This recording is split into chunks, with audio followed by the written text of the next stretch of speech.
네, 여러분 안녕하세요. 용님입니다. 우리가 지난 시간에는 신이 정말 있을까? 신이란 어떤 존재일까? 그리고 신이 있다는 것을 어떻게 선배들이 증명하려고 이야기를 했는가? 이런 부분에 대해서 생각을 해보았습니다. 그래서 여러분들은 지난 시간에 한번 써보시고 고민하셨나요? 하나님이 진짜 계실까? 이 부분이 해결되지 않는다면 지금 이 강의를 들어도 크게 도움이 되지 않을 것입니다. 우리가 이제 하나님 나라의 백성이 되었고 구원받았고 그리스도인이 되었는데, 그러면 우리에게 하나님은 어떠한 분이신가에 대한 부분을 총 4가지로 설명을 드리도록 하겠습니다. 네, 첫 번째는요, 하나님은 우리의 창조주이시라는 것입니다. 제가 블로그를 따로 만들어서 창세기 1장을 설명하면서 함께 읽었는데요. 이 링크를 따라가 보시면 그것을 먼저 듣고 오셔도 아주 좋은 부분일 것 같습니다. 우리가 창세기를 보면 창세기 1장 1절에 뭐라고 되어 있죠? 태초에 하나님이 천지를 창조하시니라. 하나님 우리에게 설명하지도 않으시고 우리의 동의를 구하시지도 않으시고요. 바로 하나님이 천지를 창조했다고 선포해 버리십니다. 우리 혹시 처음 시간에 했던 거 기억하시나요? 하나님의 이름에 대해서 얘기했었는데, 하나님의 이름 여호와 또는 야훼라고 한다고 했죠. 그 이름의 뜻이 스스로 있는 자였습니다. 그 이름에서 배웠던 것처럼 다른 어떤 것으로부터 나온 것이 아니라 하나님 스스로 존재하고 계신다는 사실이었습니다. 사실 이야기를 하다 보면 우리는 창조와 진화 사이에서 고민을 많이 하곤 하죠. 학교에서는 진화론을 배우는데 교회에서는 창조를 진짜 그러고, 또 교회에 오면 창조론이 맞다고 해야 되는 것 같은데 학교에서 배운 것 때문에 꺼림직하고, 그쵸? 그럴 때 저는 얘기하는 게 바로 공부합시다. 우리가 머리로만 생각해보는 것이 아니고 실제적으로 책도 읽어보고 또 과학적인 것들도 찾아보고 여러 가지 강의도 들어보고 그것이 맞는지 확인하고 검증하는 시간이 필요하다는 것이죠. 저도 마찬가지였어요. 저도 학교에서는 진화론을 배우는데 교회에서는 창조론이 맞다 그래서 뭔가 교회는 계속 나가야 될 것 같은데 믿기진 않고, 그래서 저도 공부를 시작했다가 결국에 깨달은 게 뭐였냐면, 성경이 맞구나 라고 하는 걸 깨달았어요. 저는 실제로 지금도 하나님께서는 우주를 창조했다고 믿고 있고요. 또 그 믿음을 토대로 살아가고 가르치고 있습니다. 여러분들도 이런 고민들이 있고 그 고민들이 해결되어져서 같이 저와 함께 이 길을 걸어가시면 더 좋을 것 같습니다. 여기서 우리가 더욱더 놀라운 사실은 뭐냐면, 성경에서 말하기를 가장 위대한 창조물이 무엇이냐 라고 했을 때 하나님은 인간, 사람이라고 얘기했다는 것이죠. 그 이유가 뭐냐면 사람을 하나님의 형상으로 창조했다고 이야기를 했습니다.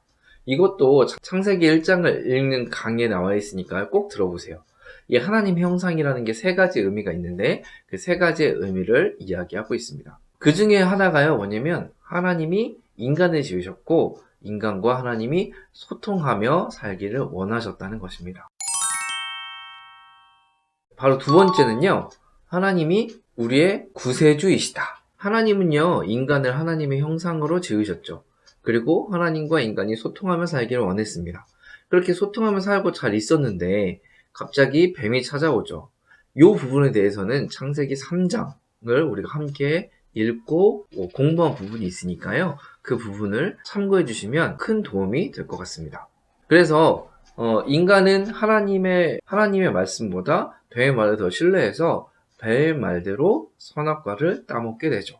이것을 무엇을 의미하냐면, 원래는 하나님이 우리의 주인이신데 주인 되심을 거절하고 내가 하나님처럼 될 거야, 내가 내 인생의 주인이 될 거야 라고 인간 스스로가 주인이 되겠다고 이야기를 하는 것입니다. 이것이 우리가 배웠던 죄의 본질이었죠. 자, 죄의 본질, 그래서 제가 2가지로 이야기를 했죠.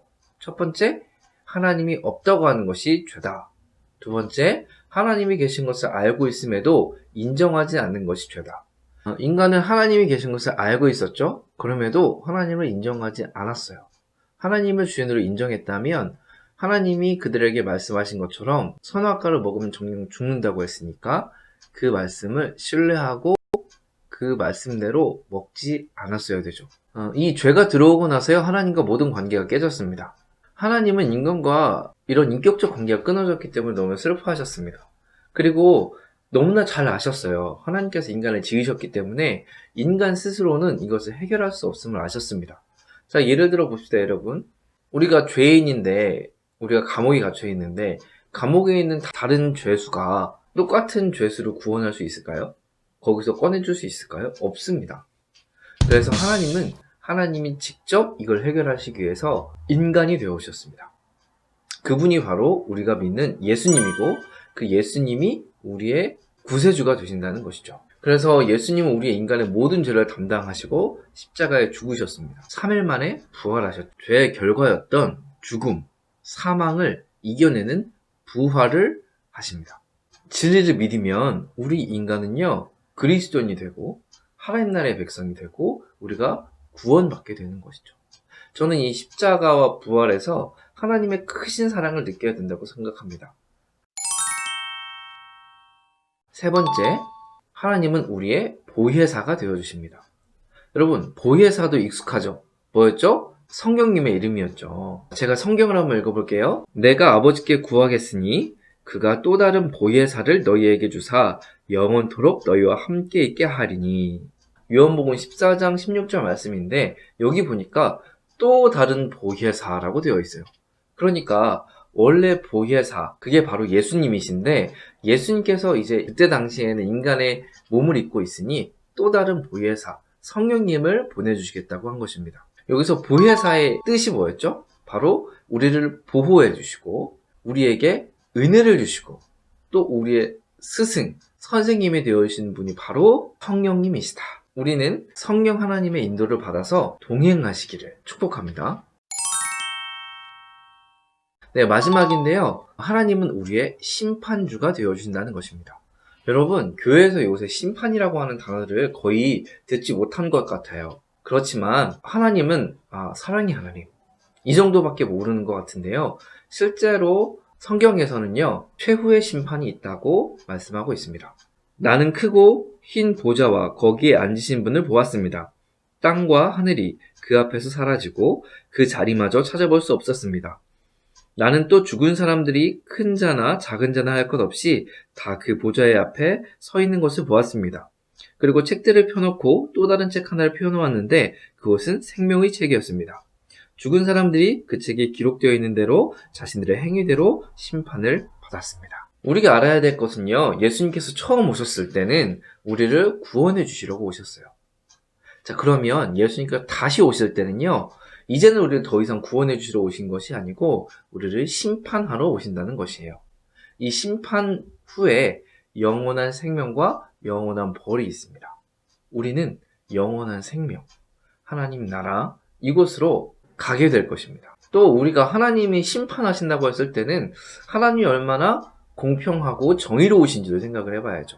그 하나님께서 우리를 심판해 주신다고 하니 우리는 지금 어떻게 살아가야 할지 고민하며 또 이후에 배워가도록 합시다. 자, 오늘 이 네 가지를 배웠죠. 첫 번째, 하나님은 우리의 창조주이시고 우리의 구세주이시고 우리의 보혜사이시고 우리 심판주이시다. 이 네 가지의 사실을 여러분들이 꼭 기억하셨으면 좋겠어요. 이게 우리의 성경적 생각 공식의 가장 기초 부분입니다. 하나님이 어떤 분이신지를 알아야 우리가 그 하나님에 대해서 믿고 신뢰하고 따라갈 수 있기 때문이죠. 여러분이 이 중에서 하나만 생각하고 있었다면 이제부터는 성경을 통해서 하나님이 얼마나 다양한 모습들을 우리에게 보여주고 계시고 우리가 또 하나님의 그 모습을 어떻게 따라갈 수 있을지를 고민하면서 다음 시간에 만나면 좋겠습니다. 여러분, 우리 다음 시간에 만나도록 하여 안녕.